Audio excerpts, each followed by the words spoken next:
Welcome to Daily Dictation. This is an interactive video to help you practice your English skills.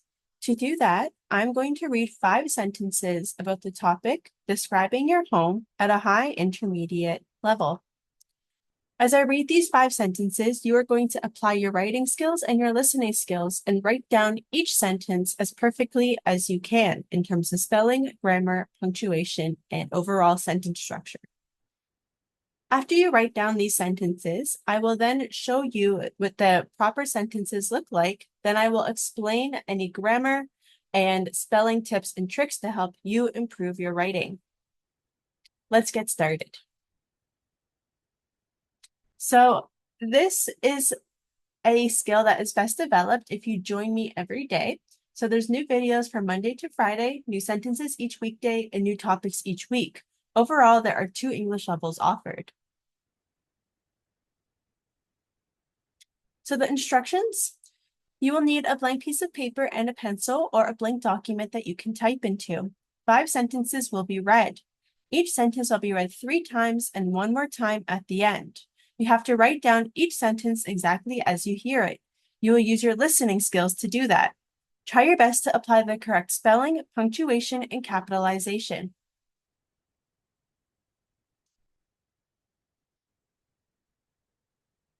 If you look on the screen, you're going to see numbers 1 to 5. Each number represents a different sentence that will be read. We're going to start with sentence number 1. Number 1. We agreed to split the utilities, and my roommate handles the payments each month.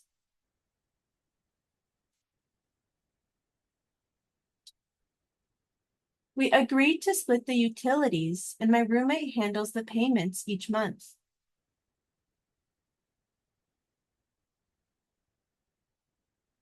We agreed to split the utilities, and my roommate handles the payments each month. Number 2. The rental lease is for 6 months, so we have time to enjoy the new layout of the apartment. The rental lease is for 6 months, so we have time to enjoy the new layout of the apartment. The rental lease is for 6 months, so we have time to enjoy the new layout of the apartment. Number 3. The decor in the dining room creates a warm ambience. The decor in the dining room creates a warm ambience.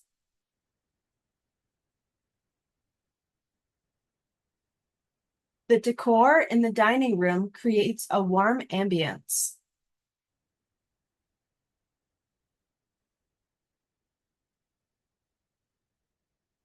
Number 4. After the renovations, the living room had a charming aesthetic.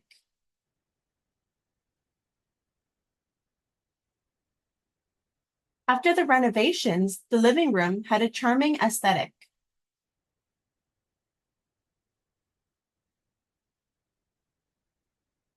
After the renovations, the living room had a charming aesthetic. Number 5. I love the quaint features of this neighborhood, and the utilities are surprisingly affordable. I love the quaint features of this neighborhood, and the utilities are surprisingly affordable.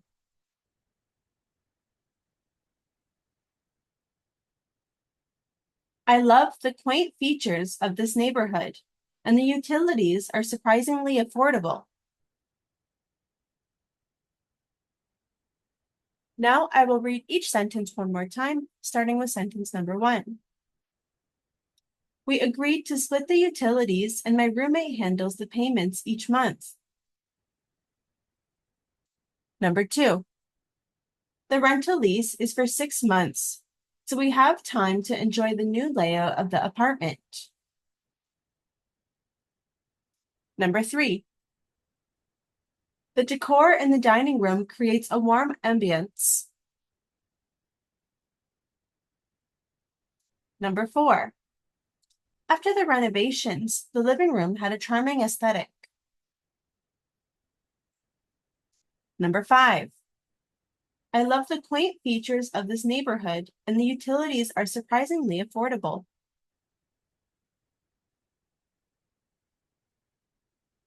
All right.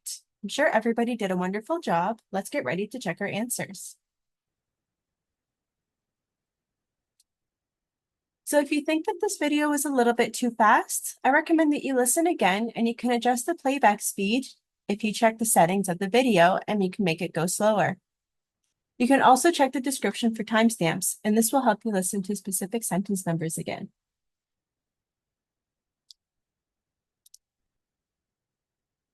So here we're going to get ready to check our answers. Starting with number 1. We agreed to split the utilities, and my roommate handles the payments each month. So we see here a coordinating conjunction. So this is combining two independent clauses. We agreed to split the utilities. My roommate handles the payments each month. If we didn't have the word and, both of these could stand alone and make complete sense. When we have and included, we must have this clause first, and then this one comes second. We couldn't start with, and my roommate handles the payments each month. We agreed to split the utilities. That wouldn't make too much sense. The word and needs to come in the middle. And so in order to make sure it all flows well, when you have and come in the middle as a coordinating conjunction, we put a comma. Now, if we break this down even more, we is the subject, agreed is the verb. And because we have kind of a more stative verb in a way, we also follow with an infinitive. So whenever we have a verb here, we're going to follow with the infinitive. We can't have two verbs in the exact same form, one after the other. So when we have a main verb with some kind of conjugation, here it's conjugated with a D at the end to make it past tense. Then we are going to put it an infinitive after. Then you still follow with the object of the sentence, the utilities. Now in the second clause, we have my roommate handles the payments object. And then each month gives us a little bit more information. Just for spelling, utilities could be hard because there's so many I's. So the best thing to do is to util-lit-ease, split it up, and in each section, make sure there is one I. That way, if there's 3 sections, you remember that there should be 3 I's, and you will not forget an I. You also should remember that roommate is the word room and then mate together. It's 2 words in one, so there's a double M right in the middle. Let's have a look at sentence number 2. The rental lease is for 6 months, so we have time to enjoy the new layout of the apartment. So for this one, another coordinating conjunction here, coming right in the middle. And because we have a coordinating conjunction here, we do need a comma here to provide a little bit more clarity. The rental lease is for 6 months. And so that is one independent clause. The rental lease is the subject of the sentence. And it's singular, not leases, only one lease. So we're using is, that is the form of be that we're using as our verb. And for 6 months, that tells us the duration. So for is a preposition, then we follow with 6 months to tell us the duration of the rental lease. And you might have put 6 here. That's not 100% incorrect. That's great. But because this activity is focusing on our spelling, we want to make sure that we use the letter or the word with the letters, not the number. Then in our next clause here, we is the subject, have is the verb, time is a noun, and then we are following with the infinitive here.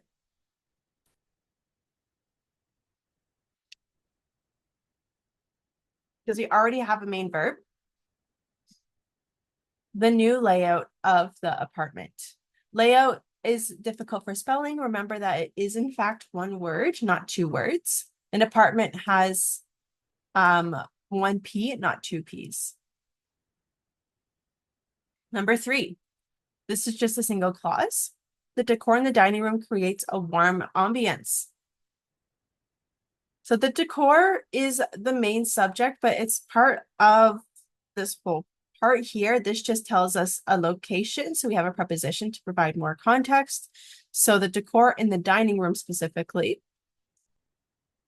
Creates is the main verb. A warm ambience. Ambience is the object of the sentence, and warm is just an adjective to describe that. Ambience. Ambience. You can split it up like that if you'd like. There are other ways to split it up, but this way goes according to the syllables. Looking at number 4. After the renovations, the living room had a charming aesthetic. So for this one, we do need some kind of conjunction to show the relationship between both of these sentences. We do have a subordinating conjunction here. Subordinating conjunctions are used with dependent clauses. So this whole thing is a dependent clause, which is why we have the comma here. Commas come after dependent clauses and before independent clauses when it has dependent and then independent as the order of the clauses.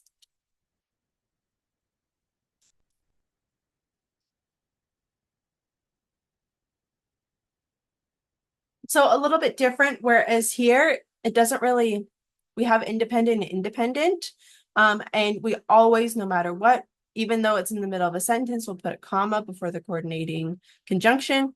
But here, if we have the subordinating conjunction in the middle, we don't need a comma, which is why this is such a difficult rule. To make matters worse, it's not always true for and, it's on case-by-case basis for and.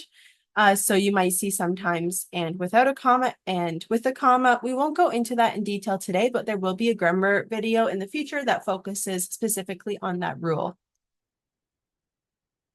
And aesthetic is a hard word to spell, as the tick is the best way to split it up to remember the order of AES, because it's very uncommon for English to have this order of letters. The is just like the word the here, and tick is a good way to split it up to remember these two, but the beginning is the hardest thing to remember for spelling. Renovations could also be split up by syllable. Renovations. Or sometimes people split up renovations. That's not according to the syllable stress, but oftentimes in English, the short form of renovations is renos. So that could help you remember as well if you have heard that before. I love the quaint features of this neighborhood, and the utilities are surprisingly affordable. So for this, coordinating conjunction, and so right before that, we have a comma. I love the quaint features of the neighborhood. That is our first independent clause here. I is the subject, love is the verb, and the quaint features of this neighborhood. That whole thing, the quaint features is the main object, and then we have of to provide more context. Neighborhood is a difficult word to spell sometimes. Because I'm located in Canada, I spelt it with a U. However, if you are more used to American spelling, you might have not put a U. That is correct also. There are 2 ways to spell this word depending on the region. As we looked at before, utilities could be a hard word to spell. So again, you'd want to split it up. Utilities, just like that, to remember all those I's in that order. Surprisingly, this one is very tricky because when we pronounce this word, this R is very hard to hear. Sometimes you will not include this R and put surprisingly, because that's how we pronounce it typically in English. However, when you're spelling it out yourself, you should emphasize this R to remember it. Surprisingly. So just split it up like that, because then you'll remember that there's 2 R's in this word, which is very tricky. And affordable has a double consonant F. Affordable. You can split it up like that to remember the letter order and help yourself put it into smaller sections to remember the 2 F's. So that is a little bit of a breakdown of the grammar and some of the spelling tips and tricks.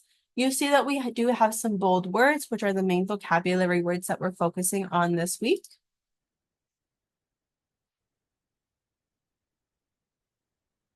So the vocabulary to review, we have roommate, utilities, rental lease, decor, Leo, aesthetic, ambience, renovations, and quaint.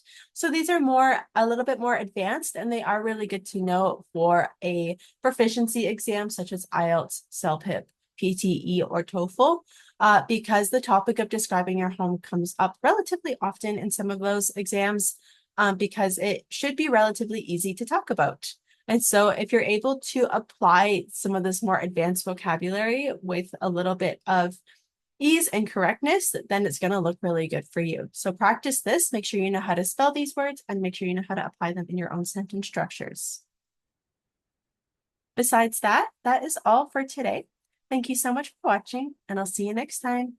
Bye.